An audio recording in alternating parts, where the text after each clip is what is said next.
چاہے کوئی ولایت کا ہو، امامت کا ہو، نبوت کا ہو یا ربوبیت کا ہو، آپ نے گھبرانا نہیں ہے، اس لیے کہ دعوے دار آتے رہے اور حق کے علمبردار اس کا رد کرتے رہے اور اہل ایمان کے ایمان کو بچاتے رہے۔ تو آپ کو بتایا کہ وہ اپنے آپ میں رات کو تو یہی کہتا تھا میں جھوٹ بھی بول رہا ہوں، پچھلے درس میں یہی باتیں ہوئی ہیں۔ اس کو پتہ ہے کہ میں رب نہیں ہو سکتا، رات میں وہ اپنی مناجات بھی کر رہا ہے، لیکن اس مناجات کی حیثیت اس لیے نہیں ہے کہ ان مناجات کے مقابلے میں وہ کفریات بک رہا ہے۔ تو ایک آدمی مومن ہو اور وہ رات میں مومن ہو، دن میں وہ کفر بولے، تو اس کا ایمان بہرحال معتبر نہیں ہوتا ہے۔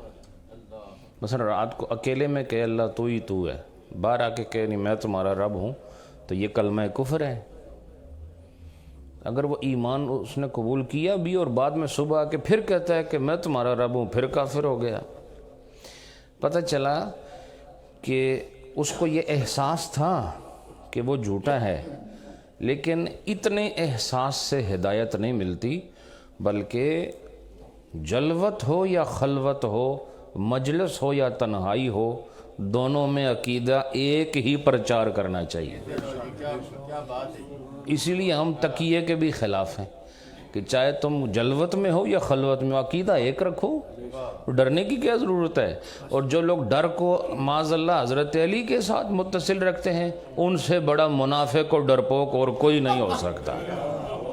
سمجھ آئی کہ وہ کسی قسم کا تقیہ کریں گے؟ یہ تو فرعونی کام ہے کہ وہ تنہائی میں وہ کچھ اور ہو اور مجلس میں جا کے کچھ اور کرے۔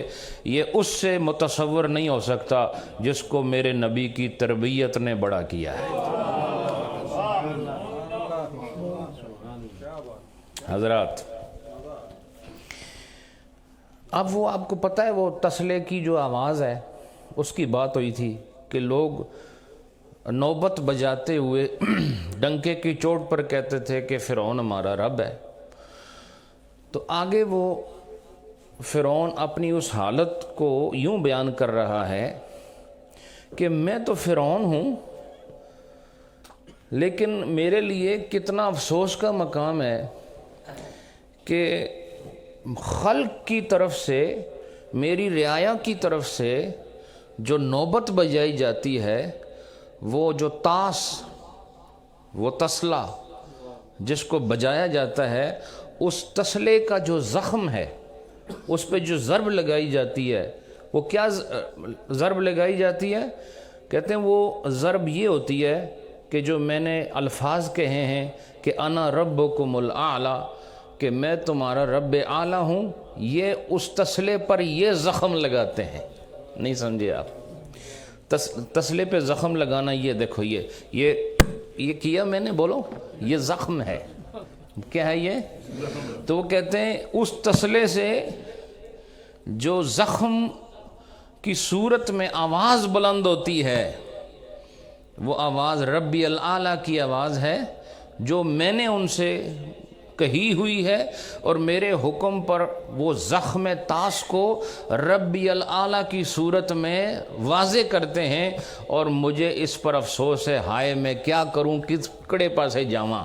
یعنی اس کا پنجابی ترجمہ یہ ہے، یعنی وہ اس پر نالاں بھی ہے، اس پر وہ خفا بھی ہے، اس پر وہ دل گرفتہ بھی ہے، لیکن ساتھ میں انکار بھی نہیں کر رہا ہے۔ وجہ کیا؟ کہ میں سارے جہان میں اپنا ڈنڈورا جو پیٹ چکا ہوں کہ میں رب ہوں، اب اتنی بڑی سیٹ سے بالکل مخلوق پہ آ جاؤں، یہ کہ بڑا مشکل کام ہے، بولو نا۔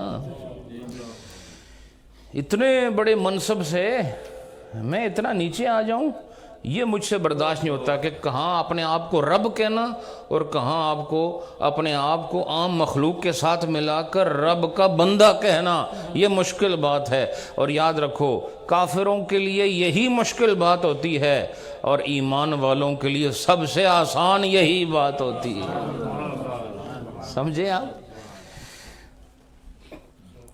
کیسے فرماتے ہیں؟ سماعت فرمائیں۔ من کے فرعون نمز خلق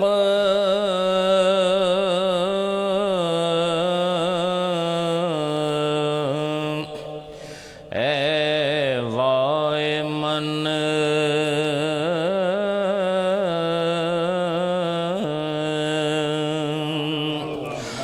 من کے فرعون نمز خلق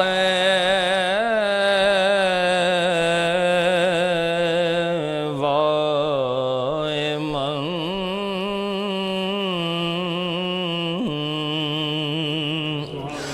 زخم تاس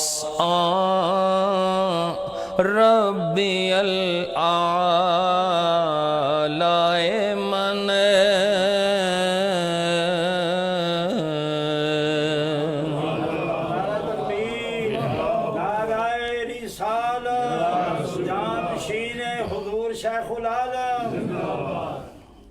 دو شعر پڑھوں گا ابھی، اور کیجئے گا۔ 12 اشعار ہیں، میں ان کو مکمل کر رہا ہوں چونکہ اگلی بار جو موضوع آ رہا ہے وہ بڑا یعنی اس کا تعلق معقولات کے ساتھ ہے، اور اس کا تعلق یوں سمجھ لیں کہ علم الکلام کے ساتھ بھی ہے اور ادق مسئلہ ہے۔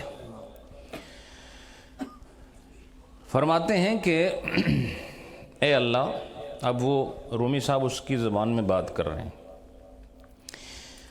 کہ میں اور موسیٰ دونوں تو خواجہ تاش ہیں۔ کیا ہیں؟ خواجہ تاش۔ تو میں نے اس کو دیکھا تو یہ پیچھے بھی گزرا ہے غالباً کہیں، میں نے کہیں پڑھا تھا، اب آپ کو یاد نہیں آ رہا۔ تو فرمایا کہ ہم دونوں تو موسیٰ اور میں، ہم دونوں خواجہ تاش ہیں، اور خواجہ تاش کہتے ہیں دو ایسے غلاموں کو یا چند ایسے غلاموں کو جن کا مالک ایک ہی ہو، تو وہ آپس میں ایک دوسرے کے خواجہ تاش ہوتے ہیں۔ نہیں سمجھے؟ بولو نا، نہیں سمجھے کہ سمجھے ہو؟ اچھا، یہ آپس میں کیا ہیں؟ مثلا موسیٰ کا مالک کون ہے اور فرعون کا مالک کون ہے؟ تو یہ دونوں آپس میں خواجہ تاش ہو گئے۔ تو کہتے ہیں ہم دونوں تو ایک ہی مالک کے غلام ہیں، فرعون کہتا ہے، لیکن بات یہ ہے کہ جو تیرا یہ آلائے قطع ہے نا، آلائے قطع، تیسا سمجھنے ہو؟ تیسا اپنی زبان اس کی فارسی بھی تیشا آکھنا ہے۔ کیا آکھنا ہے؟ تو فرماتے ہیں کہ لیکن بات یہ ہے کہ جو تیرا تیسا ہے نا، یا تیرا تیشا، جس سے کاٹنے کا کام کیا جاتا ہے، شاخوں کو کاٹا جاتا ہے، اور بھی چیزیں کاٹی جا سکتی ہیں، تو وہ کیا کرتا ہے کہ ہم دونوں تو تیرے مالک، تیرے غلام ہیں، تو ہمارا مالک ہے، لیکن تیرا جو قدرت کا جو تیسا ہے وہ آلائے قطع ہے، جس سے قطع کیا، جس سے شاخ کو بریدہ کیا جاتا ہے، شاخ کو کاٹا جاتا ہے۔ تو وہ کیا کرتا ہے کہ وہ شاخ کو اس تیرے جنگل سے کاٹ دیتا ہے۔ وہ فرماتے ہیں کہ تیرے جنگل سے کیا مراد ہے؟ فرماتے ہیں یہ سارا عالم ممکنات، عالم ممکنات، عالم ممکنات یہ ایک علم الکلام کی ایک ٹرم ہے، میں اس پر آپ کو نہیں لے کے جاتا، اہل علم کو پتہ ہے۔ تو عالم ممکنات ہر وہ چیز جس کو اللہ نے عدم سے وجود میں لایا، عالم ممکنات کا حصہ ہے۔ سمجھے کہ نہیں آپ؟ اور جس چیز کو ابھی وجود میں نہیں لے کر آیا وہ بھی عالم ممکنات میں شامل ہے، کیونکہ وہ ممکن جو ہے، اور ممکن کیسے کہتے ہیں؟ علمی اصطلاح بتا رہا ہوں، ممکن اسے کہتے ہیں کہ جس کا عدم اور اس کا وجود دونوں برابر ہوں۔ نہیں سمجھے؟ پھر ایک مرجح آتا ہے۔ کون آتا ہے؟ ایک مرجح آتا ہے جو جانب معدوم کو پیچھے چھوڑ کر جانب وجود کو ترجیح دیتا ہے اور شے کو معدوم سے موجود کر دیتا ہے۔ نہیں سمجھے؟ تو تو ہم نہیں تھے نا پہلے. بڑا مشکل مسئلہ ہے اور اسی قسم کے مسائل آگے آ رہے ہیں. اور رومی صاحب کا پتہ چلتا ہے کہ واقعی وہ خالص ملا بھی تھے, خالص علوم و فنون میں بالکل بال کی کھال اتارنے والی شخصیت تھے. ہر علم کو انہوں نے جہاں جہاں ان کو محسوس ہوا انہوں نے مثنوی میں ذکر فرمایا. تو حضرات یہ سارا جمیع ممکنات میں فرماتے ہیں کہ اے اللہ تو نے جس شاخ کو چاہا اپنے تیسے سے کاٹ ڈالا. بولو, تو نے جس شاخ کو چاہا اسے تیسے سے کاٹ ڈالا, اور پھر بعض شاخوں کو لے کے تو نے اسے دوسری شاخ کے ساتھ پیوند کر دیا. بولو, پیوند کاری تو سمجھتے ہو ہوتی کہ نہیں, آپ جانتے ہیں نا. اور پھر کہتے ہیں بعض شاخیں ایسی ہیں کہ جس کو تو کاٹ کے پھینک دیتا ہے اسے معطل کر دیتا ہے. فرماتے ہیں کہ اس بیان سے وہ یہ کہنا چاہتا ہے, جبریہ قدریہ کا عقیدہ رکھتے ہوئے وہ یہ کہہ رہا ہے کہ میری کیا حیثیت ہے, تیرے تیسے کے آگے تو موسیٰ بھی کھڑا ہے اور فرعون بھی کھڑا ہے, اور ایک کو تو نے کاٹ کر اس پھل کے ساتھ, اس پودے کے ساتھ, اس درخت کے ساتھ پیوند کر دیا, جوڑ دیا, جس سے ثمر ہدایت ملتا ہے, جس سے سایہ نور کا ملتا ہے, جس سے پھل سرور کا ملتا ہے اور حقیقت کا ملتا ہے. اور مجھے تو نے کاٹا ضرور لیکن پیوند نہ کیا, اس کو تو نے موصل کیا, مجھے تو نے معطل کیا. کاٹا تو مجھے بھی ہے, تیری کلہڑی کا وار میں بھی بنا ہوں, اور تیری چاہتوں کے وار وہ بھی بنے ہیں, لیکن ان کو تو نے حق کے ساتھ جوڑ دیا اور مجھے تو نے جو ہے وہ گمراہی کے ساتھ جوڑ دیا. اور ہم دونوں باہمی خواجہ تاش بھی ہیں, ایک دوسرے کو دیکھیں تو ایک ہی مالک ہے, لیکن ایک کو تو نے موسیٰ بنایا, دوسرے کو تو نے فرعون بنایا ہے. اور اپنی اس ممکنات والے جہان میں سے تو نے جس شاخ کو جب کاٹنا چاہا وہ کٹ گئی, اور کٹنے کے بعد تو نے جس شاخ کو جہاں پیوند کاری کرنا چاہی وہ وہاں جڑ گئی, اور جسے پھینکنا چاہا اسے پھینک دیا گیا, اسے فنا کر دیا گیا. یعنی ایک وہ ہے, وہ شاخ ہے جسے فرعونی شاخ کہتے ہیں, اور ایک وہ شاخ ہے جسے موسوی شاخ کہتے ہیں. اب یہ فرمانے کے بعد رومی صاحب گویا ہمیں اس فرعونی واقعے اور موسیٰ علیہ السلام کے باہمی تذکرے کے ذریعے سے جبریہ اور قدریہ کے عقائد سے روشناس کرا رہے ہیں. گویا اس کا مطلب یہ, اللہ نہ ہدایت ہمارے ہاتھ میں, نہ گمراہی ہمارے ہاتھ میں. تو چاہتا ہے تو ہم نماز پڑھتے ہیں, نہیں چاہتا تو نہیں پڑھتے, اس میں ہمارا کوئی قصور نہیں ہے. حالانکہ ایسا نہیں ہے, میں نے پچھلی مجلس میں بتایا تم سب آنکھیں کھول کے بیٹھے ہو اس وقت, لیکن اگر چاہو تو آنکھیں بند بھی کر سکتے ہو. تم سارے سن رہے ہو, لیکن چاہو تو کانوں میں انگلیاں ڈال کے نہ سننے کی منزل میں بھی داخل ہو سکتے ہو. تم چاہو تو بول سکتے ہو, لیکن ابھی اس مجلس میں کوئی نہیں بول رہا, ایک میں بول رہا ہوں اور کوئی نہیں بول رہا. یہ اس بات کو ثابت کرتا ہے بولنا چاہو تو بول سکتے ہو کہ نہیں. ان تو بولو نا, ان تو بولو. جب نہیں بولنا اس وقت نہیں بولنا ہے, ان بولنے کا موقع ہے. بولنا چاہو تو بول سکتے ہو کہ نہیں. تم نے جی کہا, جی کہنا بولنا ہے, لیکن نہیں کہتے. جب کہنا چاہتے ہو کہہ لیتے ہو, خاموشی چاہتے ہو تو خاموش رہ جاتے ہو, کہنا چاہو تو کہہ دیتے ہو. دعا چاہو تو دے سکتے ہو, بد دعا چاہو تو دے سکتے ہو. تم سمندر میں چھلانگ لگانا چاہو تو لگا سکتے ہو, باغیچے میں جا کے بیٹھنا چاہو تو بیٹھ سکتے ہو, اندھے کنویں میں گرنا چاہو تو گر سکتے ہو, اور اعلیٰ خوبصورت مسجد میں جا کر سر بسجود ہونا چاہو تو ہو سکتے ہو. اس لیے فرعون کا یہ عقیدہ یہ ابتدا سے ہی غلط ہے. اللہ پاک نے انسان کو مجبور محض نہیں بنایا ہے, بلکہ اللہ پاک نے وہ سارے کردار اور اعمال اور عقائد جس میں بندہ خود فیصلہ کرتا ہے, یہ اختیار اللہ نے اپنے بندوں کو عطا فرمایا ہوا ہے. اچھا, جن چیزوں میں اختیار نہیں ہے وہ ایسی چیزیں بھی ہیں جو مقدرات میں سے ہیں. بولو کس میں سے ہیں؟ ہاں, وہ اللہ کی مقرر کردہ ہیں. وہ کیا ہے؟ مثلا آپ نے کب پیدا ہونا ہے, آپ کا کوئی اختیار ہے اس میں؟ بولنے کی نہیں ہو. آپ نے کب مرنا ہے, آپ کو اس چیز کے بارے میں پتہ ہے؟ نہیں پتہ؟ آپ نے کتنے نوالے کھانے ہیں کہ زندگی میں ایک ٹائم نگل نہ کرنا، وہ تو بندہ گن سکتا ہے، لیکن آگے کھانے کتنے ہیں پتہ ہے آپ کو؟ نہیں پتہ نا؟ اچھا دیکھو، اب میں نے جو پہلے مثال دی تھی کہ آپ یہاں آئیں ماشاءاللہ، اگر راستے میں کوئی حادثہ ہو جائے آپ کے اختیار میں ہے؟ آپ چل رہے تھے، سامنے سے درخت آ کے روڈ پہ گر گیا، یہ تمہارے ہاتھ میں ہے؟ تو جہاں مجبور ہو وہاں سوال ہے ہی نہیں، اور جہاں مجبور نہیں ہو وہاں خدا نے سوال رکھا ہوا ہے، سمجھے کہ نہیں؟ تو تم سے جو پوچھا جائے گا یہ وہ منہج ہوگا، وہ مقدمہ ہوگا، وہ قضیہ ہوگا جس کے بارے میں خدا نے تمہیں مختار بنایا ہوگا، جس میں تمہارا اختیار ہوگا۔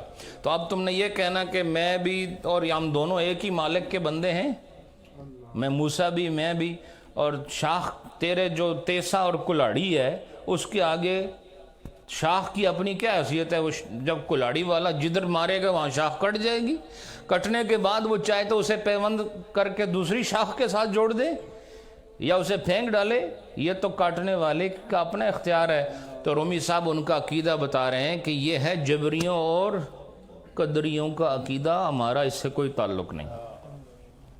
اب یہ دو اشعار کٹھے سنیں آپ، اور جو میں نے باتیں کی ہیں وہ پہلے سن لو۔ خواجہ تاشا نیم اما تیشاعت، ہم دونوں خواجہ تاش ہیں، ایک ہی مالک کے بندے ہیں، لیکن جو تیرا تیسا ہے، کاٹنے والا جو ٹول ہے، میں شگافت شاخرا در بے شاعت، وہ کاٹ دیتا ہے شاخ کو تیرے جنگل سے، اور جنگل سے یہ عالم ممکنات مراد ہے۔ اور فرماتے ہیں بعض شاخ را موصل میں کند، بعض شاخیں تو ایسی ہیں جن کو تو ملا دیتا ہے، کس کے ساتھ ملاتا ہے؟ حق کے ساتھ ملا دیتا ہے۔ اور شاخ دیگر را معطل میں کند، اور بعض شاخوں کو تو وہ معطل کر دیتا ہے، ملاتا نہیں ہے۔ گویا ہدایت ہمارے ہاتھ میں نہیں، گمراہی ہمارے ہاتھ میں نہیں، یعنی یہ کہ ہم خود سے نہ نمازی ہیں نہ خود سے بے نمازی ہیں، اگر نمازی ہیں تو بھی تو نے بنایا ہے، بے نمازی ہیں تو بھی تو نے بنایا ہے، اور یہ عقیدہ اہل اسلام کا عقیدہ نہیں ہے۔ بولو، اہل اسلام کا عقیدہ نہیں ہے۔ خواجہ تاشا نیم اما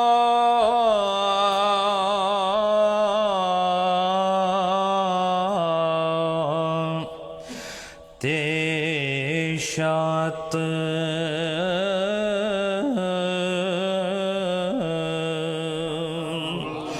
میں شگافت شاخ را در بے شاعت،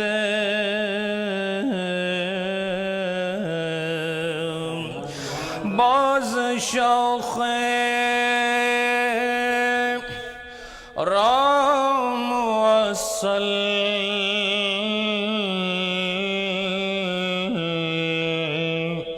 میں کند،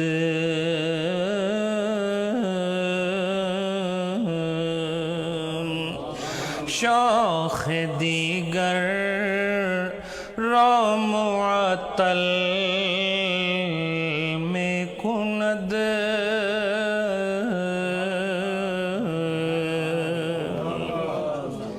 حضرات آگے فرماتے ہیں، رومی صاحب فرعون کی طرف سے کہہ رہے ہیں، اب وہ اپنی مجبوری بتا رہا ہے، مجبور محض ہونے کا کلام کر رہا ہے، اور کہتا ہے کہ بھلا جب شاخ کاٹنے والا کاٹ رہا ہو تو اس کاٹنے والے آلے تیسے کلاڑی اور بھی کچھ ہونا سونی زبان اے شاخاں کپنے ہستے کیا ہونا ہے؟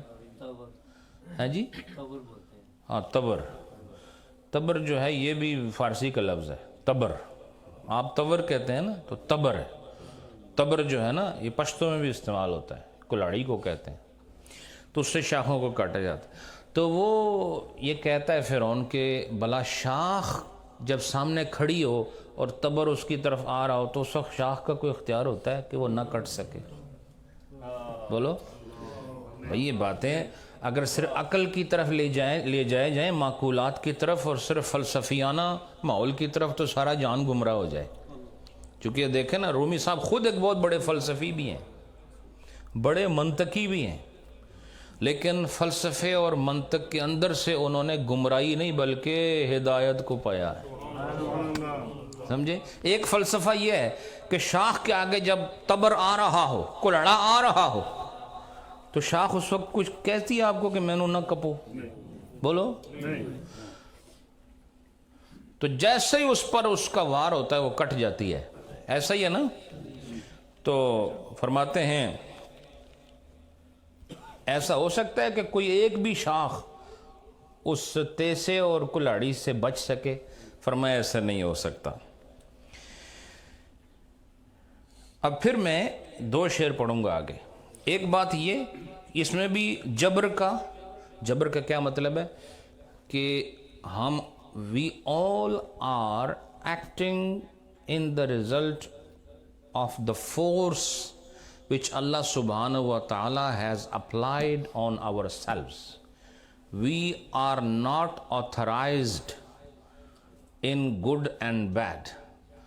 Whatever we commit and whatever we perform in terms of our actions, all this happens from the authority of Allah subhanahu wa ta'ala, and this is against the beliefs and the fundamental aqaid of Islam. سمجھائی کہ نہیں آپ کو؟ تو اس کے لیے دلیل کیا دے رہے ہیں کہ ہماری مثال تو شاخ کی طرح ہے. شاخ پر جب کلاڑا لگے تو کہتے ہیں کہ کیا اس وقت شاخ کے پاس اتنی طاقت ہے کہ وہ دستے کو روک سکے؟ بولو نا. شاخ تو بیچاری کھڑی ہوتی ہے. اور کیا فرمایا کہ اگر وہ اس کو روک نہیں سکتا تو جب وہ وار اس پر ہو جاتا ہے تو کیا شاخ اس وار سے اپنا آپ بچا سکتی ہے؟ 2 چیزیں ہیں. کیا شاخ اس دستے کا وار روک سکتی ہے؟ دوسرا، کیا جب وہ وار ہو جائے تو اپنا آپ بگا کے کہیں لے جا سکتی ہے؟ فرمایا نہیں، یہ نہیں ہو سکتا. وہ کیسے فرماتے ہیں؟ شاخ را برتیشا دستے ہست. آگے فرماتے ہیں نے. دیکھو یہ نئے کو الگ لکھا ہے رومی صاحب نے. کیا؟ شاخ را برتیشا دستے ہست. یہ سوال ہے. شاخ را برتیشا دستے ہست. آگے جواب آتا ہے نئے نہیں. ہیچ شاخز دست تیشا رست. نئے. کوئی ایک شاخ بھی ایسی ہے کہ جو اس دستے کے وار سے اپنے آپ کو بگا کے لے جائے اور فارغ ہو جائے اور جان بچا لے؟ تو خود ہی جواب دیتے ہیں نہیں. مثلا دیکھو یہ ہے نا، یہ میرے ہاتھ میں، تو ابھی اگر اس کو میں توڑنے لگا ہوں تو یہ سامنے یہ آپ کو شاخ سی نظر آ رہی ہے، اس کے اختیار میں ہے کہ میرا ہاتھ روک لے؟ بولو. اچھا میرا ہاتھ تو نہیں روک سکتی. جب میں قریب لے کے جا رہا ہوں خود کہیں بھاگ سکتی ہے اس سے؟ تو کہا ہم بھی تو تیرے آگے ایسے ہی ہیں اللہ. سمجھائی کہ نہیں؟ نال استغفر اللہ بھی پڑھو سارے. ہاں چونکہ یہ مدح کا مقام نہیں، اس کی مذمت ہو رہی ہے. سمجھے کہ نہیں؟ تو فرمایا یہ عقیدہ نہیں ہوگا کہ ہم اس طرح ہیں جس طرح شاخ جو ہے وہ تبر کے آگے ہوتی ہے، شاخ کلاڑے کے آگے ہوتی ہے. ہماری حیثیت ایسے نہیں ہے، بلکہ اللہ پاک نے شاخ کو بنایا اور بنا کے اسے اختیار دے دیا، چاہے تو وہ گل و گلستان میں رہے اور چاہے تو وہ ویرانے میں اپنے آپ کو داخل کر دے. یہ اختیار اللہ نے ہر شاخ کو عطا فرمایا. آگے فرماتے ہیں کہ اب تجھ سے عرضی یہ ہے کہ دعا میں تجھ سے یہ کرتا ہوں. فرعون کہتا ہے کہ تیری وہی قدرت، تجھے اس قدرت کا واسطہ جو کہ تیرا تیسا ہے. کیا ہے؟ وہ تبر ہے، وہ کلاڑی ہے. وہ جو تیری کلاڑی ہے نا، اصل میں اس سے میری مراد تیری قدرت ہے. وہ کیا کہہ رہا ہے؟ کلاڑی سے مراد کلاڑی نہیں ہے بلکہ اتھارٹی ہے. سمجھے کہ نہیں؟ تو وہ رومی صاحب نے فرمایا کہ وہ یہ کہتا ہے کہ تجھے تیری قدرت کا واسطہ جو کہ تیری کلاڑی ہے، تیرا تیسا ہے، تجھے اس کا واسطہ ہے کہ اس قدرت سے تو مجھ پر کرم فرما تاکہ تو مجھے کجی سے نکال کر راست بازی کے راستے پہ ڈال دے۔ اب وہ اب دیکھیں یہاں پھر اس کا جو عقیدہ ہے نا وہ غلط ہے۔ وہ کرم تو مانگ رہا ہے لیکن کس طرح مانگ رہا ہے؟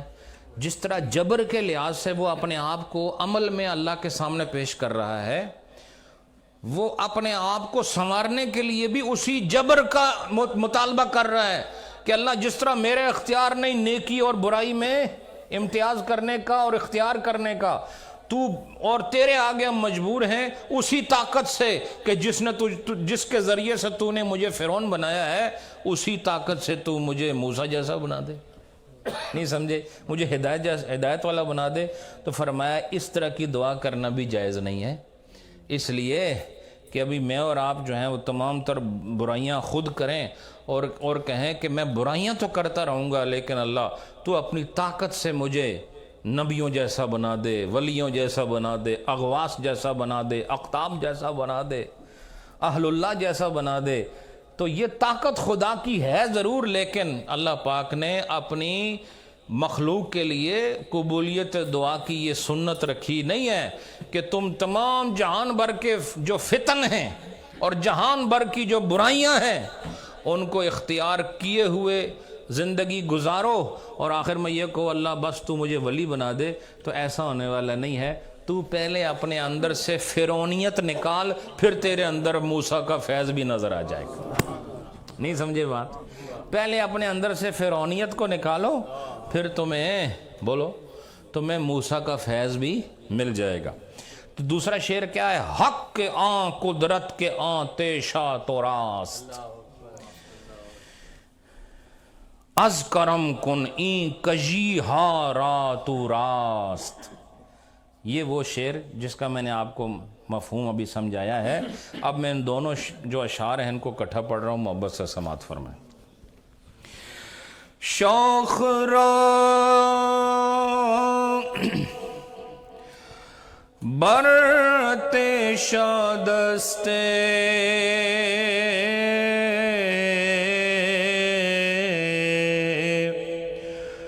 ہست نے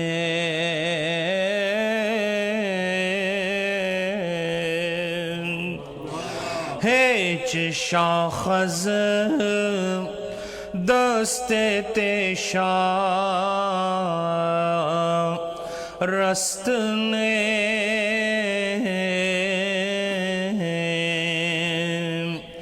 حق آن قدرت کے آن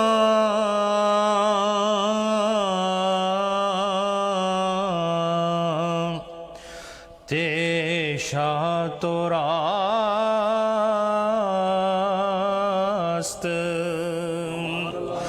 از کرم کن ای کجی ہا را تو راست۔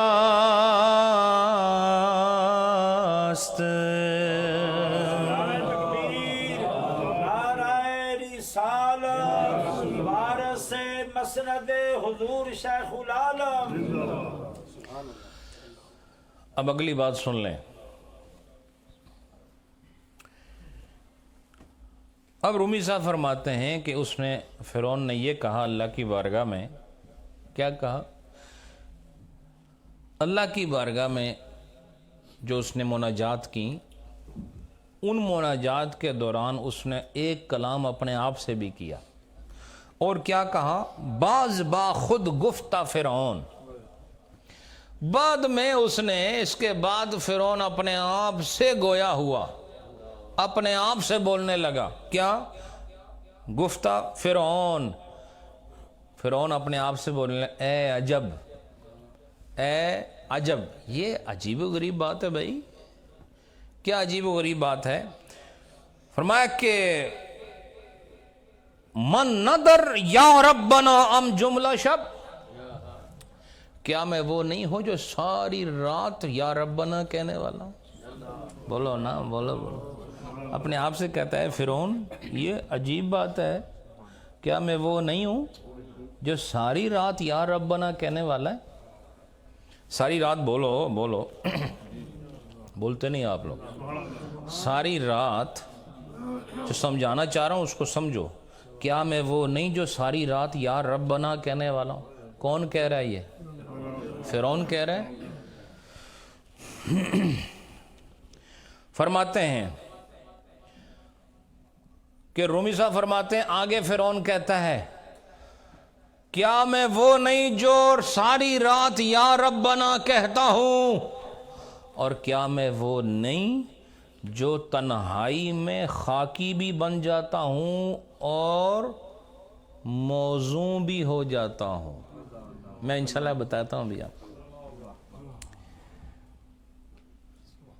کیا میں وہ نہیں جو ساری رات یا ربنا کہتا ہوں، اور کیا میں وہ نہیں جو رات کو بڑا عاجز بن جاتا ہوں، اور کیا میں وہ نہیں جو رات کو موزوں ہو جاتا ہوں. موزوں کسے کہتے ہیں؟ بیلنسڈ کو موزون کہتے ہیں. عربک میں موزون وزن یزن وزنن وزنتن کیا مطلب ہے؟ فهو وازن. مفعول کیا آتا ہے؟ موزون. موزون کا مطلب کیا؟ جب وزن برابر ہو جائے تو اس کو موزون کہتے ہیں. اور یاد رکھو جو طریق شریعت اور طریق روحانیت میں موزون ہو جائے اسے اللہ کا ولی کہا جاتا ہے. سمجھے آپ؟ تو اپنے آپ کو موزون بناؤ، اپنا وزن ایسا رکھو، اپنا وزن ایسا رکھو کہ کہیں شریعت میں آگے بھاگے تب بھی پلڑا گر جائے گا، اور اگر گناہ کی جانب بڑھ گئے تب بھی پلڑا گر جائے گا. ایمان والے پلڑے کو زیادتی سے بچانا ہے، اور عمل والے پلڑے کو گناہ سے بچانا ہے. بولو. تو اس کو موزون رکھنا ہے. اس کو کیا رکھنا ہے؟ اس کو موزون رکھنا ہے، اس کو بیلنسڈ رکھنا ہے. اس کو عمل اور پریکٹس اور فیتھ کا جو سکیل ہے اس کو ایون رکھنا ہے، اس کو اوڈ نہ ہونے دینا، اس کو اپ اینڈ ڈاؤن نہ ہونے دینا. جس نے اس طریقے سے، یاد رکھو جب ترازو کا پلڑا دائیں والا بائیں والا بالکل سیدھے ہو جائیں تو اسی کو تو صراط مستقیم کہتے ہیں. نہیں سمجھے بھائی؟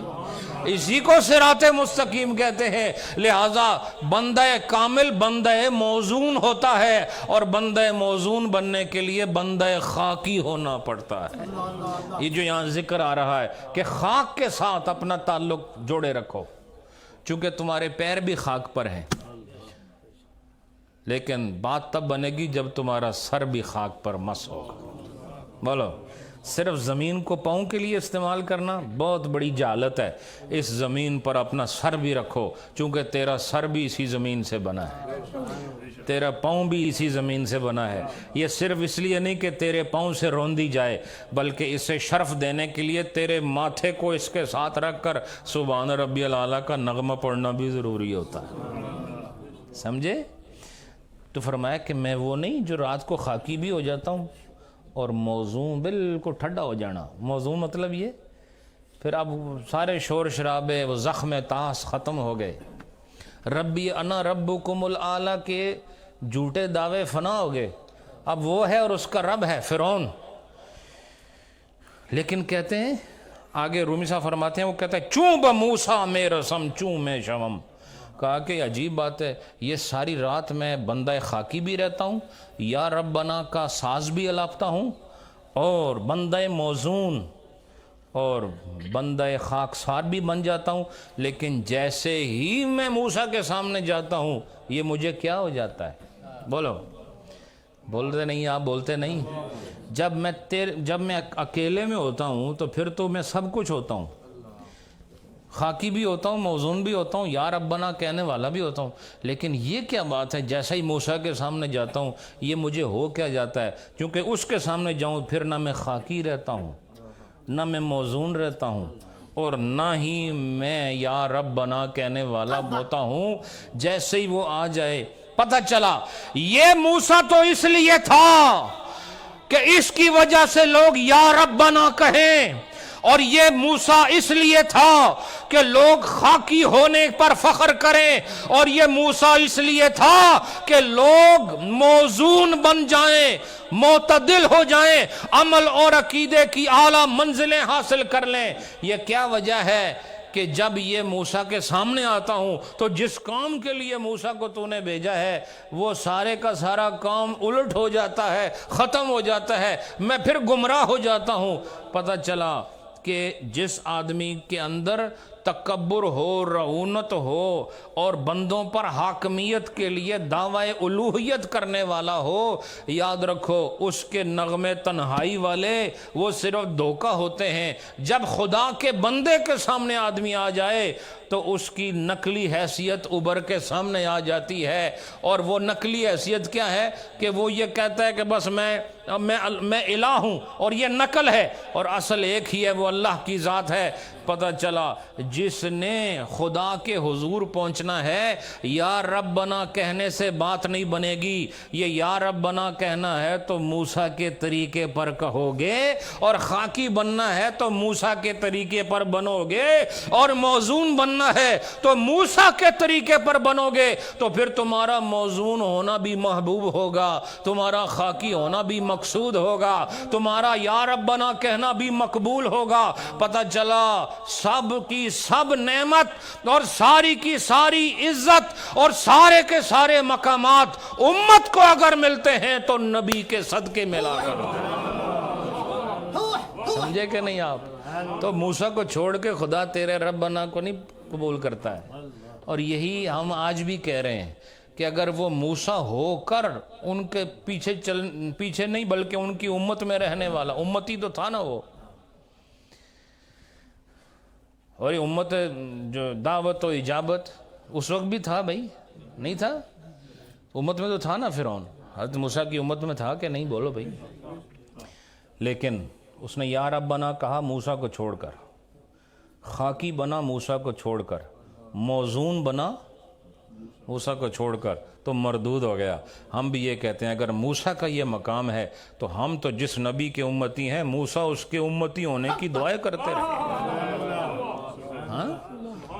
تو پھر کیسے جرت کرو گے کہ نبی پاک علیہ السلام سے آگے بڑھنے کی کوشش کرو؟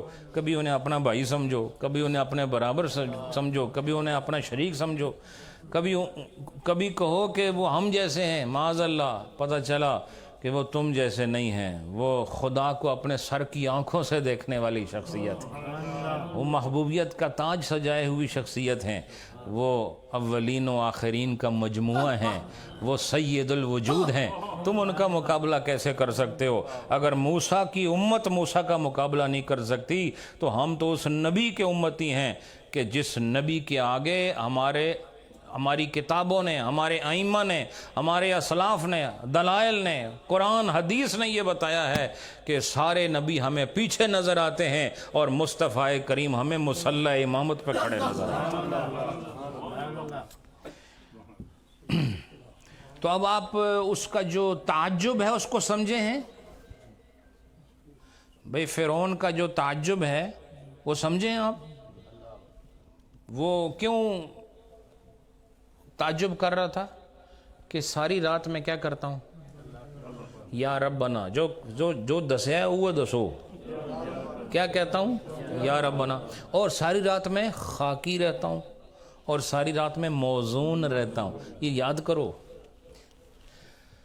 لیکن کیا ہو جاتا ہے جب موسیٰ سامنے آئی ہے سب چیزیں ختم ہو جاتی ہیں؟ تو پتہ چلا جا الحق وزہق الباطل، جب حق آ جائے تو باطل بھاگ جاتا ہے۔ یہی وجہ، وہ تعجب میں ہے۔ اس تعجب کا جواب آگے رومی صاحب دے رہے ہیں۔ پہلے مجھے یہ تعجب والے شعر پڑھنے دو، محبت سے سماعت کریں، دونوں شعر سنیں۔ باز با خود گفتا فرعون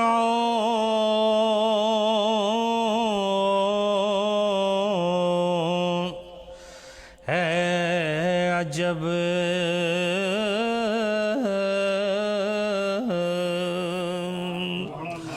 من دریا ربنا جملہ شب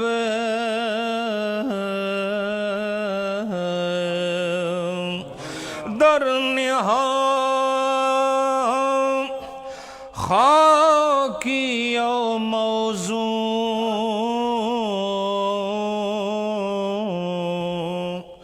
می شوم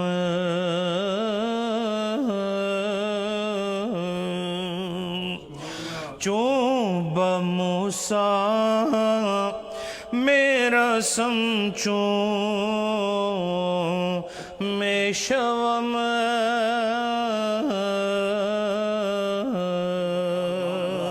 تکبیر، نعرہ رسالت، فیضان خواجہ غزنوی۔ حضرات، اب اس کے تعجب کا جو جواب ہے وہ کہہ رہا فرعون تو نہیں کہہ رہا نا یہ، اب یہ رومی صاحب اس کو جواب دے رہے ہیں۔ رومی صاحب اس کو کیا جواب دے رہے ہیں؟ بڑی خوبصورت مثال۔ وہ فرماتے ہیں کہ نقلی سونے پر توجہ سب علماء کی، تہاڈی بھی توجہ چاہیے ہے۔ نقلی سونے پر کہتے ہیں نقلی سونے پر اگر تم سونے کی 10 تہ کا پانی بھی چڑھا دو، 10 layers of that gold color, if you coat it, the fake gold is, if you coat that with the gold color, layer after layer, and it reaches up to 10 layers of gold color, جب تہ در تہ 10 تہیں چڑھا دو نا نقلی سونے پر، سونے کی، تو فرماتے ہیں کہ جیسے ہی تم اسے آگ کے سامنے لے جاؤ گے اس کا کالا منہ باہر نکل کے آ جائے گا۔ یہ لکھا ہوا ہے ادھر کالا منہ، نہیں سمجھے؟ اس کا مطلب یہ ہوا کہ دنیا میں جن لوگوں نے مختلف قسم کی تہیں چڑھائی ہوئی ہیں، قیامت میں ان کا کالا منہ باہر نکل کے آ جائے گا، جو جھوٹے ہیں، نہیں سمجھے؟ سامنے جو ہے بہت سارا ملمہ سازی کی ہوئی ہے، نہیں سمجھے؟ بہت ساری ملمہ سازی کی، لیکن قیامت میں تو نہیں ہوتا نا۔ یوں سمجھو کہ قیامت میں کیا ہے کہ جو اس دنیا اور قیامت کو سمجھنے کے لیے یہ سمجھ لو کہ ہمارا جو باطن ہے نا اس دنیا میں، قیامت میں وہ ہمارا ظاہر ہوگا، نہیں سمجھے؟ جو بہت باطن کرتے ہو نا تو یہ ذرا احتیاط کریا کرو، یہ باطن صرف ادھر تک ہی ہے، ٹھیک ہے نا؟ تو اس باطن کو ٹھیک کرنے کے لیے اپنا بطن بھی ٹھیک رکھو، سمجھے؟ اور اپنا برتن بھی ٹھیک رکھو، سمجھے؟ تو کیا فرماتے ہیں کہ یہ دنیا جو ہے یہ اس میں ہر چیز باطن میں ہی ہے، لیکن جو باطن ہے آج کل وہ باطن نہیں ہوگا، کل وہ ظاہر ہوگا۔ The inward is going to be the outward in the hereafter. نہیں سمجھے؟ The hidden is going to be the manifest in the hereafter. سمجھے کہ نہیں؟ اللہ اکبر۔ تو جو کچھ آپ نے چھپایا ہوا ہے وہ حشر میں چھپا ہوا رہنے والا نہیں ہے، اس نے کھل جانا ہے۔ تو رومی صاحب فرماتے ہیں کہ ایک پیتل کو اگر آپ سونے کا پانی چڑھاتے رہو، ایک تہ چڑھائی دوسری چڑھائی، لیکن جیسے ہی آگ میں ڈالو گے پیتل کا اپنا چہرہ باہر آ جائے گا، وہ سارے کا سارا رنگ اتر جائے گا۔ لیکن سونے کا کام یہ ہے وہ آگ میں رہے یا آگ سے باہر رہے وہ ہر حال میں سونا ہی رہتا ہے، بولو نا۔ تو رومی صاحب یہ کہنا چاہتے ہیں فرعون، یہ جو تو تعجب کا شکار کر رہا ہے، میں ساری رات یا ربنا کہتا ہوں، ارے تو جھوٹا سونا ہے، تو نقلی دھات ہے، تیرے اوپر یہ ملمہ سازیاں، یہ یا ربنا کہنا اور اپنے آپ کو خاکی و موزون کہنا، یہ سارے وہ مختلف رنگ ہیں جو تو اپنے اوپر چڑھایا ہوا ہے، اور موسیٰ حق اور باطل کے درمیان فرق کرنے والی کسوٹی ہے، جب تو اس کے سامنے آتا ہے تیری اصل صورت سامنے آ جاتی ہے۔ جو تو تعجب کر رہا ہے نا کہ اس کے سامنے میں کیوں نہیں کہتا یا ربنا، کہا اس لیے میرا نبی ہے ہی اس شان والا جو حق اور باطل کے درمیان پہچان کرا دیتا ہے. گل سمجھے ہو کہ نہیں؟ کیا کام ہوتا ہے ایک نبی کا؟ حق و باطل کے درمیان پہچان کر. یہی کام پھر ولی کا بھی ہونا چاہیے. بولو، یہی کام ولی کا ہونا چاہیے، اور ولیوں نے یہی کام کیا ہے. سمجھے کہ نہیں؟ تو اس لیے حق اور باطل جہاں امتیازاً معروف نہ ہو وہ آستانہ نہیں ہو سکتا. اور میں نے ایک جگہ کہا تھا کہ جس آستانے میں آپ کو مصلی نہ ملے، مسجد نہ ملے، اور جس آستانے میں آپ کو اذان کی آواز نہ آئے، اور جس آستانے میں خود پیر صاحب مصلی پہ کھڑے نظر نہ آئیں، اس آستانے کو چھوڑ دینا وہاں جانے سے بہتر ہے. نہیں سمجھے؟ ہاں، وہ جو صاحب مزار ہیں ان کا قصد کر کے جاؤ. نہیں سمجھے؟ لیکن ایسے لوگ جو مصلی پہ کھڑے ہونے کی اہلیت نہیں رکھتے اور گدی پہ جا کے فوراً چوکڑ مار کے نیازیں لینے کے لیے بیٹھ جاتے ہیں، نظر نیاز کے لیے وہ پیر صاحب بن جاتے ہیں، اور نماز کے وقت آئے تو وہ نمازی نہیں ہوتے، تو یاد رکھو اس کا ولایت کے کروڑویں حصے سے بھی تعلق نہیں. سمجھے؟ وہ صرف اگر خدا اس کو بخش دے کسی وجہ سے تو اسی پر وہ رقص کیا کرے کہ شکر ہے. اور میں نے آپ کو اسی مسئلے میں بتایا تھا کہ بعض جھوٹے پیروں کے جو سچے مرید ہوتے ہیں وہ اپنی اس سچی ارادت کی وجہ سے خدا انہیں مقام عطا فرما دیتا ہے، ان پیروں کی وجہ سے نہیں. یہ میں نے مسئلے میں درس دے دیا آپ کو. اب کیا فرمایا کہ رنگ ذرے قلب دہ تو 10 گنا میں شود. فرماتے ہیں کہ کھوٹے سونے کا رنگ 10 حصے بھی اگر چڑھا دیا جائے، کھوٹے سونے پر اگر 10 حصہ بھی رنگ چڑھا دیا جائے، پیش آتش چوں سیارو میں شود، تو جیسے ہی اس آتش کے سامنے جاتے ہیں تو پھر اس نقلی سونے کا وہ نقلی چہرہ غائب ہو جاتا ہے، آگ اسے جلا دیتا ہے، اور جو کالا منہ ہوتا ہے نا وہ باہر نکل کے آ جاتا ہے. سمجھے کہ نہیں؟ تو رومی صاحب نے اس کو کہا جو تیرا تعجب ہے نا، یہ اس کا جواب کہ موسیٰ کے سامنے تو کیوں نہیں بول سکتا یہ ساری باتیں؟ اس لیے نہیں بول سکتا کہ موسیٰ جو ہے وہ ایسی وہ تمیز کرنے والی طاقت ہے کہ اس کے سامنے تیری حقیقت سامنے آتی ہے، جو تو نے ملمہ سازی کی ہوئی ہے تہ در تہ، وہ کبھی بھی اس کے سامنے نہیں آ سکتی. جیسے ان کے سامنے آئے گا تیرا جھوٹا رنگ دھل جائے گا اور تیرا اصلی چہرہ سامنے آ جائے گا. رنگ ذرے قلب دہ تو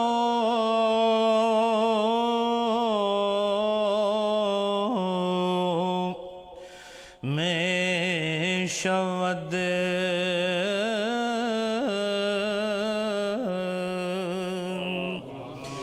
پیش آتش چوں سیارو میں شود.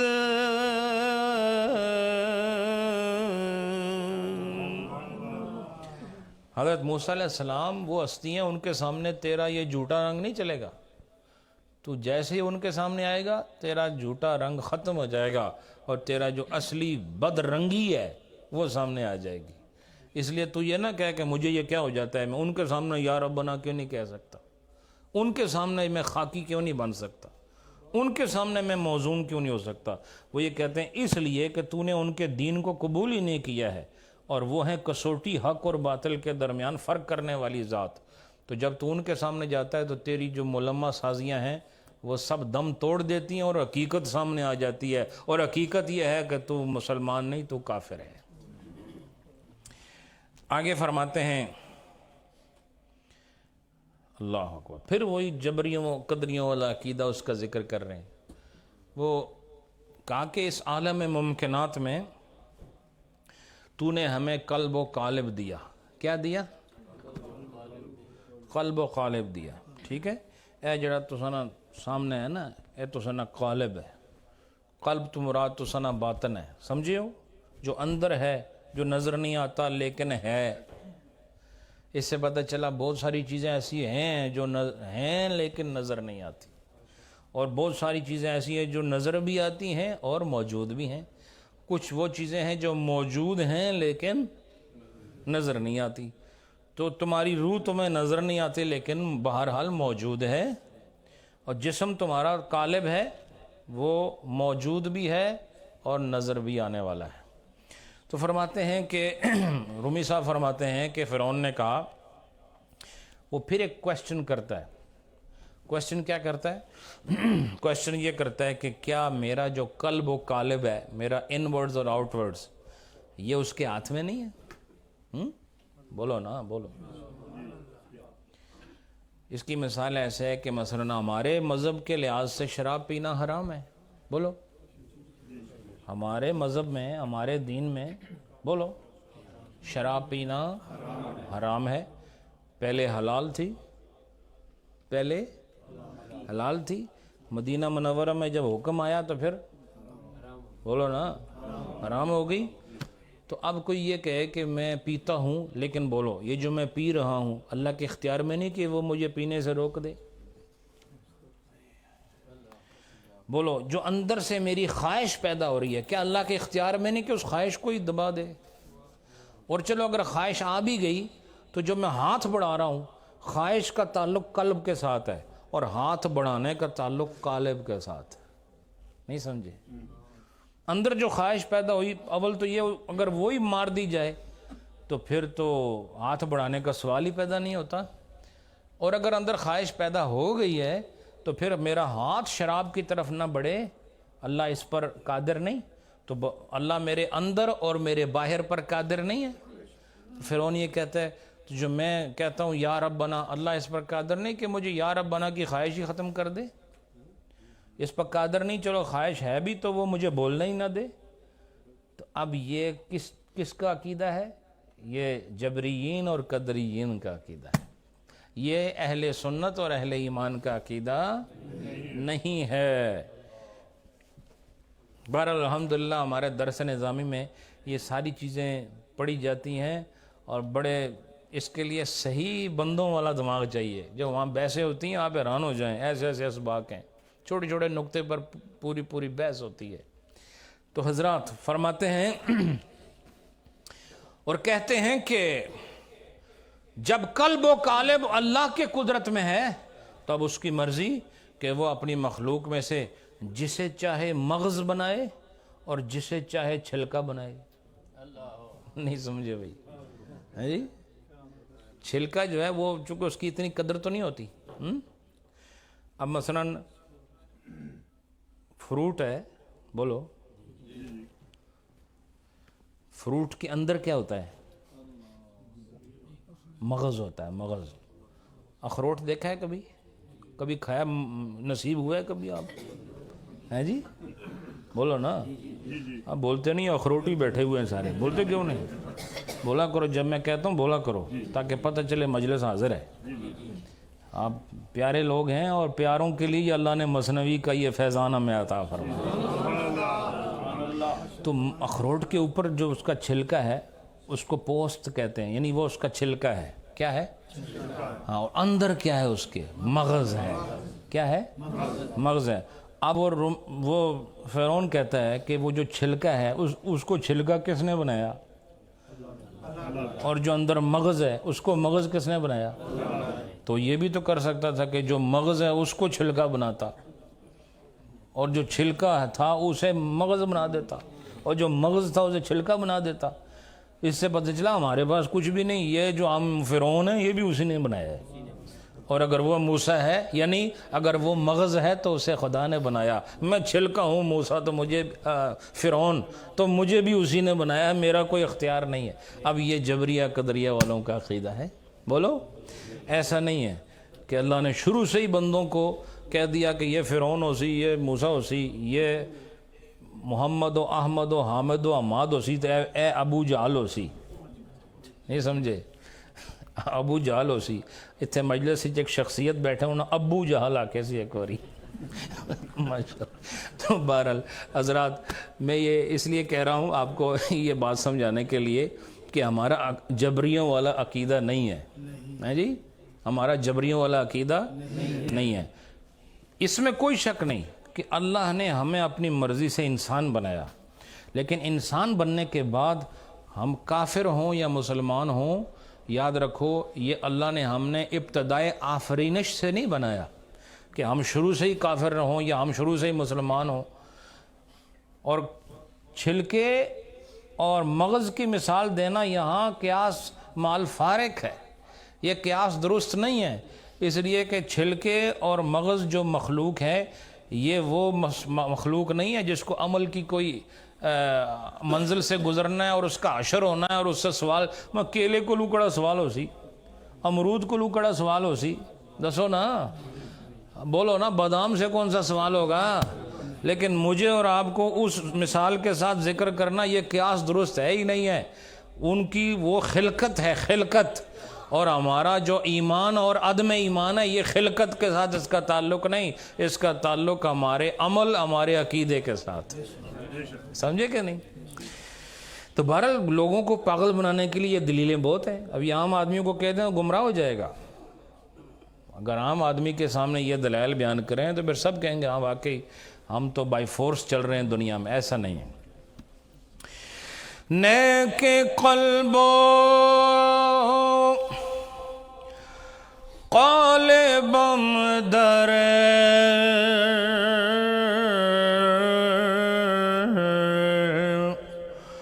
حکم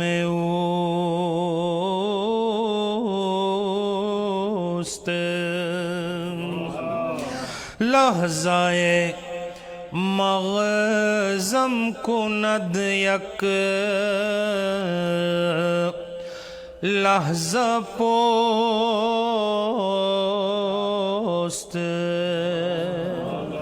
پوسٹ کہتے ہیں کھال کو، چھلکے کو، ٹھیک ہے، اور مغز کہتے ہیں جو اس چھلکے کے اندر ہوتا ہے۔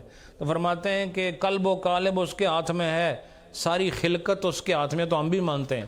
مثلا تہاڈی اکھ جڑی ہے تساں تو نہیں نہ بنائی، بولو، تہاڈا نک تساں تو نہیں بنایا، یہ آپ کا قالب کیا ہونا چاہیے، قلب کیا ہونا چاہیے، آپ نے نہیں بنایا، اللہ نے بنایا ہے۔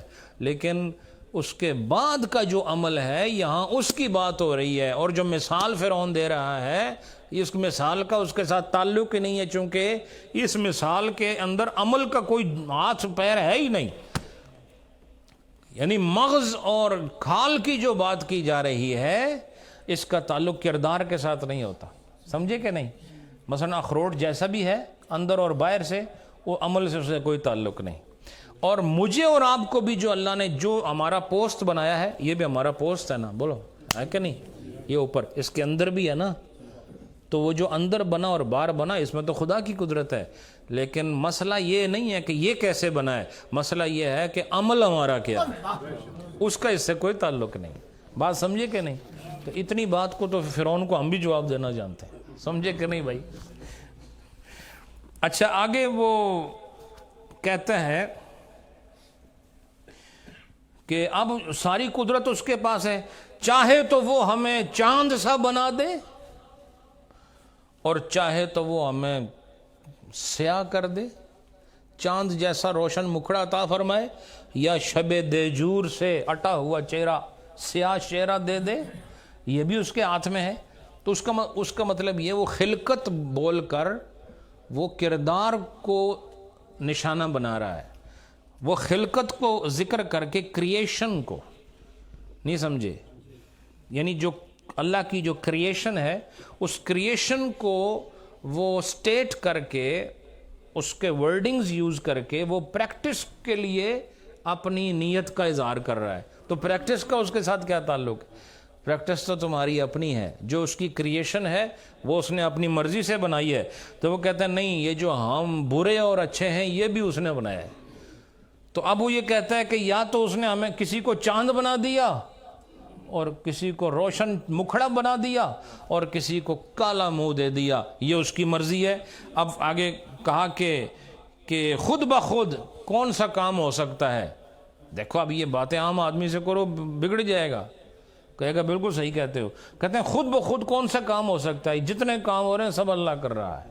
بولو بولو بولو، جتنے کام ہو رہے ہیں، ہاں یعنی مطلب کہ خود بخود میں کیسے کافر ہو سکتا ہوں، اور خود بخود موسیٰ کیسے موسیٰ ہو سکتے ہیں، لہٰذا جو موسیٰ ہے وہ بھی اللہ نے بنایا ہے، تو میں جو فرعون بنا ہوا ہوں مجھے بھی فرعون اللہ نے بنایا ہے، اور یہ جبریہ کا عقیدہ ہے جو کہ حرام، ناجائز اور کفر ہے۔ کیا ہے بولو؟ کفر ہے۔ یہ بھی شعر سماعت کر لیں۔ لحظہ ماہم لحظہ ماہ ہم کند لحظہ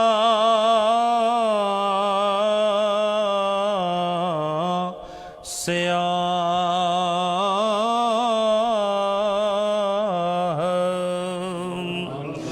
خود چے باشد کارئی غیر الہ۔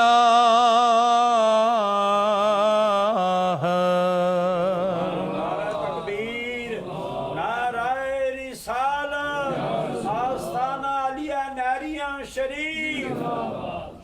لحظہ ماہ ہم، ماہ کہتے ہیں نا چاند کو، ماہ کسے کہتے ہیں؟ چاند کو۔ لحظہ ماہ ہم کند لحظہ سیاہ، کبھی تو ہمیں وہ ایک لحظے میں، ایک وقت میں وہ چاند بنا رہا ہوتا ہے، دوسرے وقت میں کوئی کال اختیار کر رہا ہوتا ہے، کوئی سیاہی بنا رہا ہوتا ہے، یعنی اس کی مرضی ہے۔ آگے کہتے ہیں خود چے باشد کار این غیر الہ، کہا کہ یہ کام خود بخود کیسے ہو سکتا ہے غیر الہ کے سوا، یعنی جتنا بھی کام ہو رہا ہے یہ الہ العالمین خود کر رہا ہے، اور یہ ہمارا عقیدہ نہیں ہے۔ آگے وہی بات جو ہے وہ بس انشاءاللہ 2 شعر ہو رہے ہیں، اس کو سماعت کریں۔ آگے وہی بات کر رہا ہے کہ اگر وہ چاہے تو میں سبز کھیتی بن جاؤں، بولو، اور وہ چاہے تو میں زرد رنگ کا بن جاؤں، بولو۔ تو زردی جو ہے وہ بیماری کی علامت ہے، بولو، بولتے نہیں آپ؟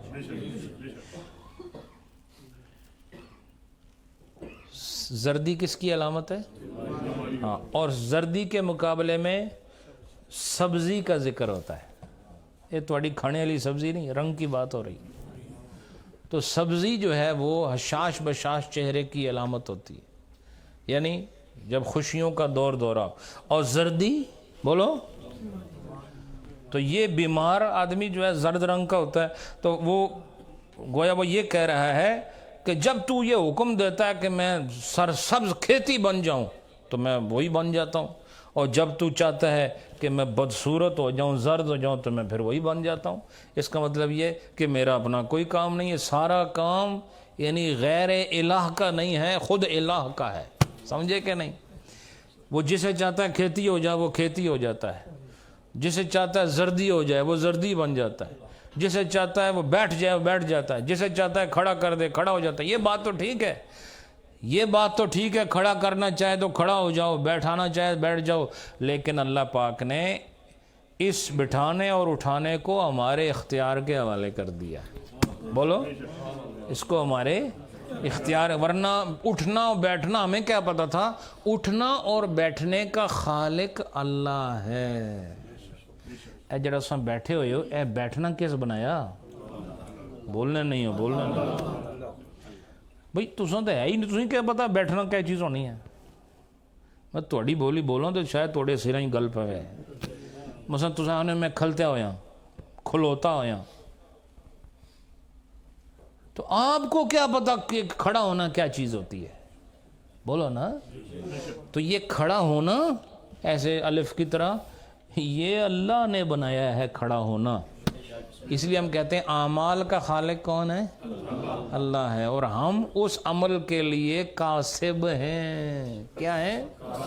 یعنی جب ہم کھڑے ہونا چاہیں تو اللہ ہمیں کھڑا کر دیتا ہے، اور جب ہم بیٹھنا چاہیں اللہ ہمیں بٹھا دیتا ہے۔ عمل کا خالق خدا ہے، اور بیٹھنے اور اٹھنے کے اندر اختیار اللہ نے ہمیں عطا فرمایا۔ یہ بھی علم الکلام کا مسئلہ ہے، اکثر یہ ہمارے علماء بھی اس میں بعض اوقات متذبذب ہوتے ہیں کہ عمل کا خالق اللہ کس طرح ہے۔ وہ اس طرح ہے، مثلا آپ بیٹھے ہوئے ہیں نا، تو اس بیٹھنے کا خالق کون ہے؟ ورنہ آپ خود سے بیٹھ جاتے نا۔ یہ بیٹھنا متعارف کس نے کرایا ہے؟ بات یہ ہے اچھا ہنسنا، آپ خود سے کبھی ہنسنا تیار کر سکتے ہو؟ چونکہ آپ دنیا میں آئے کہ سمجھو تو سن دنیا کلے ہو، تو کس طرح تھوڑے دماغ میں آ سی کہ میں ہنسنے والی کوئی چیز بناواں تو پھر خود منہ ڈنگا کر کے آخو اے ہنسنا ہونا ہے؟ نہیں سمجھے؟ تو یہ ہنسنے کا خالق کون ہے؟ بولتے نہیں آپ سب کے منہ پر ایسے شام کے 12 بجے ہوئے بولتے نہیں ہو؟ ہنسنا کس نے بنایا ہے؟ اور غصے میں جب آپ کی آنکھیں ایسی پھول جاتی ہیں اور آپ کے کانوں سے دھواں باہر آ رہا ہوتا ہے، یہ غصے کی حالت کو کس نے بنایا ہے؟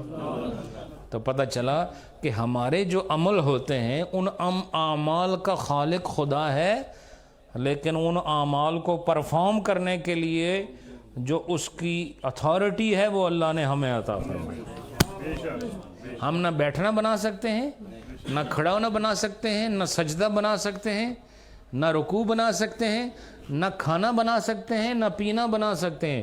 ہم کوئی چیز خود نہیں بنا سکتے، ہر چیز کا بنانے والا خدا ہے۔ لیکن جب ہم یہ سب کچھ جس کو خدا نے بنایا جب یہ کرنا چاہیں تو ہم اپنی نیت کے لیے آگے جب بڑھنے لگتے ہیں تو خدا اسے عمل کی صورت دے دیتا ہے۔ سمجھے کہ نہیں آپ؟ تو اب یہ کہنا کہ اللہ پاک نے ہمیں جو کہا کہ تم فرعون بن جاؤ تو ہم فرعون بن گئے، اللہ نے کہا تم موسیٰ بن جاؤ موسیٰ بن گئے، یہ غلط بات ہے، ایسا نہیں ہے۔ اللہ پاک نے ہماری خلقت کو اس لیے بنایا اور پھر عمل کو اس لیے بنایا تاکہ خلقت کے ذریعے عمل کو اخذ کیا جائے، اور اس اخذ کرنے کے لیے اللہ پاک نے انسان کو اختیار دیا ہے، اور اختیار کو اختیار کرنے کے لیے کسب کی طاقت دی ہے۔ تو جو آدمی کسب کرتا ہے خدا اس کے کسب کو عمل کی منزل میں ڈال دیتا ہے۔ اب کیا فرماتے ہیں؟ یہ شعر سماعت کریں، پہلے تحت لفظ میں سنو۔ سبز گردم چونکہ گوید کشت باش، سبز گردم کہتے ہیں میں سبز ہو جاتا ہوں کس وقت؟ چونکہ گوید کشت باش، جب وہ کہتا ہے کھیتی بن جا۔ بولو نا، کھیتی کا رنگ کیا ہوتا ہے؟ سبزی ہوتا ہے، بولو نا۔ تو کہا کہ جب وہ مجھے کہتا ہے نا سبز ہو جا تو میں پھر کھیتی کی مثل سبز ہو جاتا ہوں۔ اور پھر میں زرد گردم چونکہ گوید زشت باش، زشت کہتے ہیں مکروہ کو، پیڑے کو، بد شکل کو، برے کو، اس کو زشتی کہتے ہیں، سمجھے کہ نہیں؟ تو کہا کہ کشت بھی ہوتا ہوں تو اس کی وجہ سے، زشت بھی ہوتا ہوں تو اسی کی وجہ سے، حالانکہ یہ بات نہیں، یہ جبریوں کا عقیدہ ہے۔ سبز گردم چونکہ گوید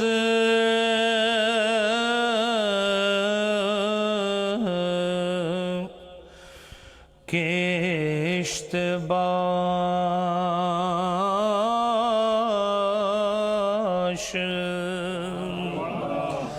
سبز گردم چونکہ گوید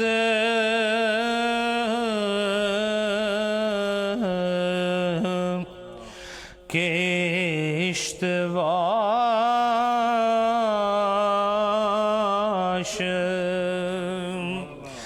زرد گردم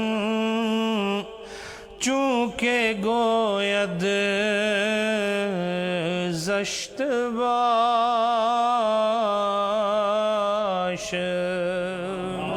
نعرہ تکبیر، نعرہ رسالت، نور نظر حضور شیخ العالم۔ آخری شعر اسی جبر و قدر کی بات کو فرعون اپنی طرف سے اور تاکید کے ساتھ بتا رہا ہے۔ وہ کہتا ہے ہماری مثال اللہ کا جو حکم کن فکان ہے نا، بولو ہماری حیثیت اللہ کا جو حکم ہے کن فکان، میں بتاتا ہوں اس کو، اس کے آگے ایسا ہی ہے جیسے بلے کے آگے گیند ہوتی ہے۔ نہیں سمجھے؟ سمجھے نہیں ہو؟ جس لئے تو ہم بلے نال مارنے ہو گیند کی، بیٹ کے ساتھ جب آپ ہٹ کرتے ہیں بال کو تو بال آخنی ہے ٹھہر میں تھوڑا کم کرنی ہے، وہ تو بھاگ جاتی جدھر، اچھا جس سائڈ پر آپ اس کو مارتے ہیں اسی طرف جاتی ہے. تو کہتے ہیں اللہ نے فرمایا کن ہو جا، تو فکان بس ہو گیا. کچھ ہمارے جو جاہل قسم کے قوال ہیں کن فیکان کہتے ہیں جی، انہوں نے کان ہی کوئی نہیں ہے، سمجھے کہ نہیں. اللہ کیا فرماتا کن فکان، اذا اراد شیئا ان یقول لہ کن فیکون. تو کن فکانا اصل جو عبارت ہے کس طرح، کن فکانا، ہو جا تو پس وہ ہو گئی. بولو ہو جا اور پس وہ ہو گئی. تو کہتے ہیں جب اس نے خود کہا جو ہو جا تو پھر ہم ہو گئے. تو یہ ایسا ہی ہے جیسے بلے کے آگے گیند ہوتی ہے، گیند کو جدھر بھی بلہ مارتا ہے بلے کو چوگان کہتے ہیں. کیا کہتے ہیں بولو بھائی؟ چوگان. میں نے یا جو نوجوان ہیں ان کے لیے میں نے اس کو انگلش ڈکشنری میں دیکھا تو انہوں نے لکھا ہوتا پولو. سمجھے کہ نہیں بھائی؟ تو اس میں بھی کچھ بولو.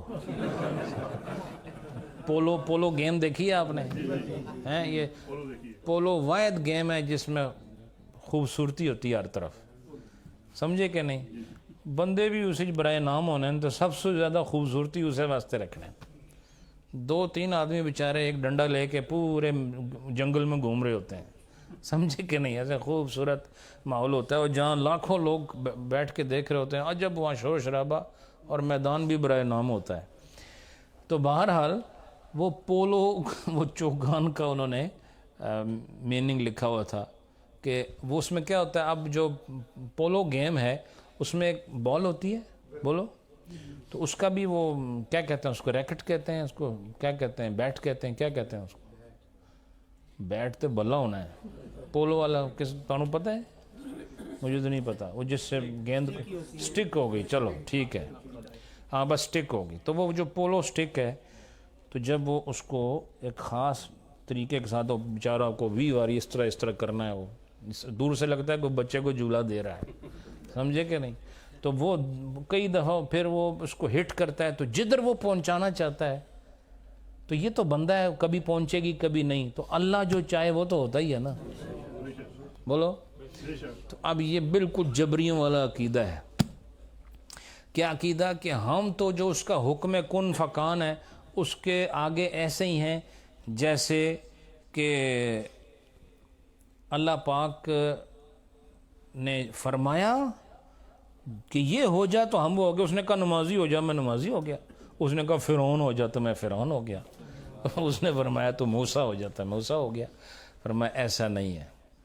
تو فرمایا ہماری وہ رومی صاحب فرماتے ہیں فرعون کہتا ہے کہ ہم تو اس گیند کی مانند ہیں کہ جس کو بلہ جب ہٹ کرتا ہے، بلہ جب اس پر ضرب لگاتا ہے تو وہ گیند پھر وہاں کھڑی نہیں رہتی، جدھر وہ اس کو بھیجتا ہے اور جہاں بھیجنا چاہتا ہے وہ گیند وہاں جاتی ہے. تو فرمایا ہم بھی ایسے ہی ہیں کہ ہم بھی اس مکان و لا مکان میں اس کے کن فکان کی وجہ سے بھاگ رہے ہیں. مکان و لا مکان. اب یہ بھی بڑا ٹائم نہیں ہے لیکن میں بتا دیتا ہوں کہ جب ہم نہیں تھے، بولو، جب ہم نہیں تھے، انشاءاللہ اگلی نشست میں علمی موضوع ہے، خشک ہوگا لیکن علمی ہوگا. میں کوشش کروں گا تھوڑی تھوڑی تری اس پر لگا کے آپ کو پیش کروں انشاءاللہ. ہے جو علم الکلام کے مسئلے ہیں کچھ جو ہیں وہ یہ جو اہل عقول ہیں ان کے مسائل بڑے ادق ہوتے ہیں. تو ایک ہے ہمارا یعنی ہونا، تو فرما رہے ہیں کہ ہمارا ہونا اللہ کے علم میں تھا، بولو، لیکن اس وقت ہم کسی مکان میں تو نہیں تھے نا، بولو نا. لیکن جب ہم ادھر آئے تو مکان میں آئے، بولو. تو وہ یہ کہنا چاہتا ہے کہ جس طرح بلے کو گیند سے مارتے ہیں نا تو جدھر اس کو بھیجیں گیند کو ادھر ہی جاتی ہے. تو ہم اگر پہلے مکان کے غیر میں تھے تب بھی اس کی کن فکان کی وجہ سے، اور جب وہاں سے مکان میں آ گئے تو یہ بھی اسی کن فکان کی وجہ سے. سمجھے کہ نہیں؟ یعنی ہمارا اپنا کوئی اختیار نہیں. ہم جب نہیں تھے، کیوں نہیں تھے اس وقت؟ چلو تھوڑے کو پوچھنا نا، بھائی جس تہاڈی ڈیٹ آف برتھ کیا ہے بھائی آئی صاحب ہے جی؟ چلو صرف سال ہی دس دو. 61 سے آپ 60 میں کیوں نہیں تھے؟ آپ 61 میں کیوں آئے ہیں جی؟ تو جب آپ 61 میں آئے ہیں اس سے پہلے بھی تھے تو صحیح، اللہ کے علم میں تو تھے نا، لیکن آپ اس وقت نہ مکان میں تھے نہ زمانے میں تھے، آپ اس وقت نہ اوپر تھے نہ نیچے تھے، کہیں بھی نہیں تھے، پر تھے نا. تو فرما رومی صاحب اس کی زبان سے کہتے ہیں کہ بس اس کا کن فکان کا بلہ چلا نا تو ہم مکان میں بھی گھومتے رہے، لا مکان میں بھی گھومتے رہے. بھائی ہے بڑا مشکل مسئلہ ہے. تو میں نے بہرحال اس کو آسان کر کے بتا دیا کہ آپ اپنی ڈیٹ آف برتھ سے سارا مسئلہ حل کر سکتے ہیں کہ آپ پہلے نہیں تھے لیکن کچھ تو تھا نا. بولو کائنات میں کسی کو نہیں پتا، لیکن کائنات والے کو تو پتا ہے نا کہ حاجی افضل نے آنا ہے، چونکہ میں نے اس کو لانا ہے. تو اب وہ فرعون یہ کہتا ہے ہماری کوئی حیثیت نہیں ہے، لہٰذا میں جو فرعون ہوں خبردار جو میرے اوپر اعتراض کرو، مجھے تو اس نے خود فرعون بنایا ہے.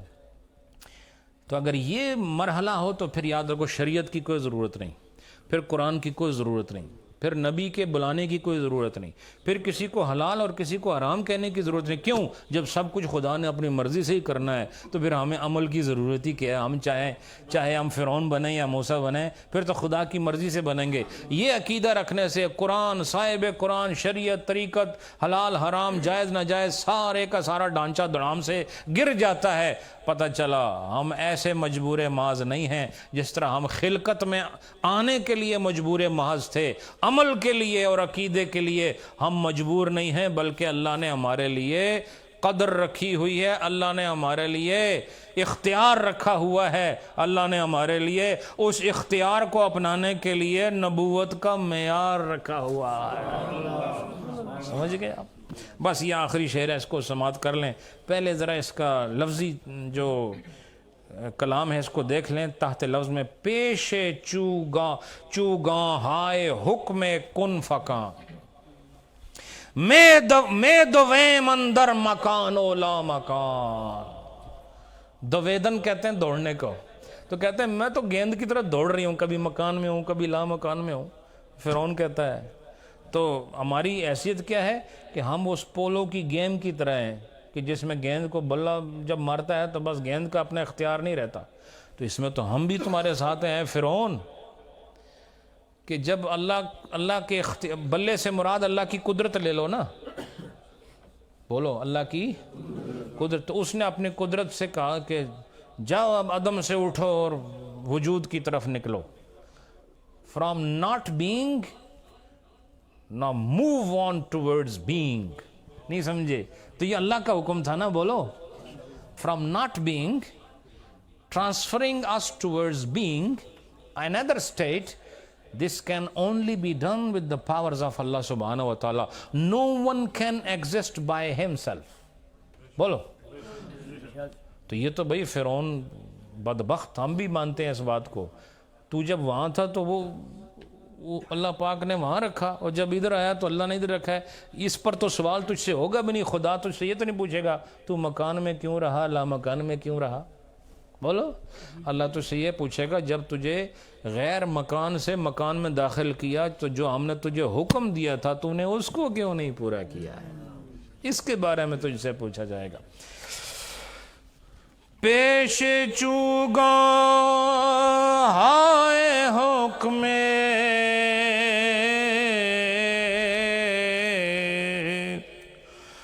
کن فکان،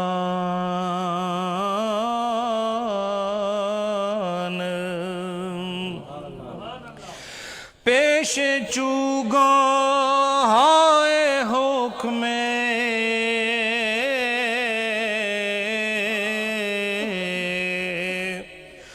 کن فکان،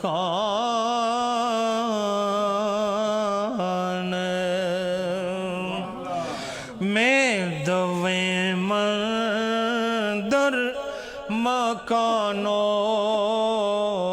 لا مکان.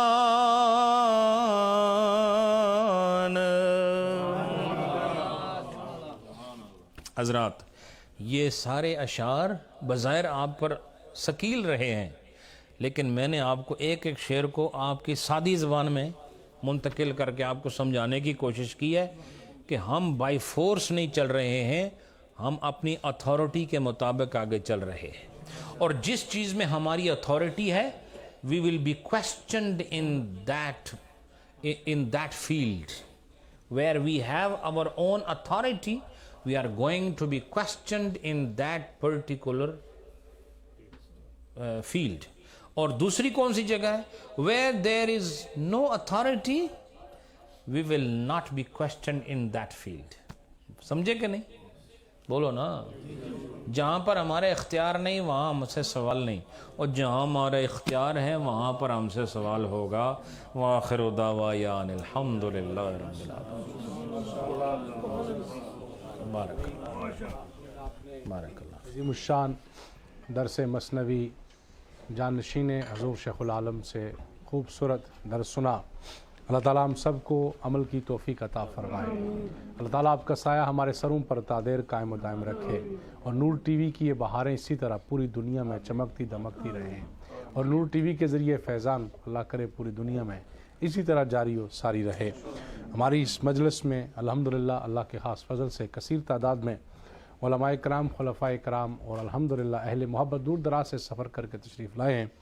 ہمارے جناب محترم صاحبزادہ عرفان احمد شاہ صاحب دیوان حضوری، ہمارے محترم جناب خلیفہ مجاز آستانہ عالیہ نرین شریف خلیفہ تنویر محمود صدیقی صاحب، صاحبزادہ لبیب ربانی صاحب، علامہ عبدالمتین صاحب، علامہ محمد فاروق امن صاحب، بیرسٹر مرزا رشید صاحب، نیاز گولڑوی صاحب اور قاری فخر الزمان صاحب، اور ہمارے انتہائی محترم جناب علامہ سید عطا اللہ شاہ صاحب، قاری شاہ محمد نوری صاحب، خلیفہ قاری عبدالرشید صاحب، اور ہمارے محترم جناب علامہ احسان الحق صاحب، علامہ عبدالقدوس ہاشمی صاحب، ہمارے انتہائی ہر دل عزیز شخصیت حضرت علامہ محمد عاطف جبار حیدری صاحب. ماشاءاللہ اس بزم کی رونق بنے. تمام علماء کرام کی نمائندگی کرنے کے لیے ملتمس ہوں حضرت علامہ حافظ محمد فاروق چشتی صاحب اپنا مختصر پیغام ارشاد فرماتے ہیں. هل أتى على الإنسان حين من الدهر لم يكن شيئا مذكورا. صدق الله العظيم. الصلاة والسلام عليك يا سيدي يا رسول الله وعلى آلك وأصحابك يا سيدي يا حبيب الله. سادات ذی وقار، علماء اہل سنت، مفتیان ذی شان، خلفائے ذی الاحترام، حاضرین سامعین، میں نے اور آپ حضرات نے جانشین حضور شیخ العالم کی زبان سے بہت خوبصورت درس مثنوی سماعت کیا ہے، اور یہ جتنے علماء کرام جن کے اسماء گرامی لیے گئے ہیں یہ ایک جماعت ہیں، بے شک یہ ایک انجمن ہے، بے شک، اور الحمدللہ یہ ایک مشن کے سپاہی ہیں. سبحان اللہ. جانشین حضور شیخ العالم کے ساتھ ان کی محبت جس کی بنیاد مسلک ہے، بے شک، عقیدہ ہے، محبت ہے، معرفت ہے، اور وہ اولیاء کاملین کا پیغام روئے زمین پر پھیلانا ہے. بے شک، اور ان علماء کرام کا یکجان ہونا یہ گزشتہ سنڈے کو لوگوں نے دیکھ ہی لیا ہوگا، جب جانشین حضور شیخ العالم حضرت دیوان حضوری کے اس عظیم الشان پروگرام میں حضرت پیر عرفان شاہ صاحب دیوان حضوری کی دعوت پہ گئے. حضرت میں نے اس تھوڑے سے عرصے میں ایسا مجمع نہیں دیکھا ہے، بہت بڑا بھرپور مجمع، جس سے پتہ چل رہا تھا کہ پیر عرفان شاہ صاحب کی غلامی نسبت حاضری حضرت دیوان حضوری نے قبول فرما لی ہے. وارثوں کا، مالکوں کا کرم ہو تبھی بات بنتی ہے، نہ نیر وہایوں بندی ہے، نہ درد سنایوں بندی ہے. اللہ دے پیارے محبوبہ گل تیرے بنایوں. اور یہ جو آج کا درس تھا بڑا مشکل ترین تھا، مشکل ترین تھا. برے آیا ہو صحیح. اگلا مشکل وہ کڑوا ہوگا. آج والا ایسا مشکل سی کہ پھکا جیسی سمجھ نہیں سی آ رہا. لیکن کیا بات ہے جی پیر صاحب کی. وہ میاں صاحب فرماتے ہیں کہ کڑوی یا پھکی چیز جو ہے نا اس کو ڈریا نہ کرو. کوڑا منہ مصبر کر دی تے پھکا منہ ہریڑا، پر جس دم پیٹ دے اندر جاون دور کرن سب پیڑا.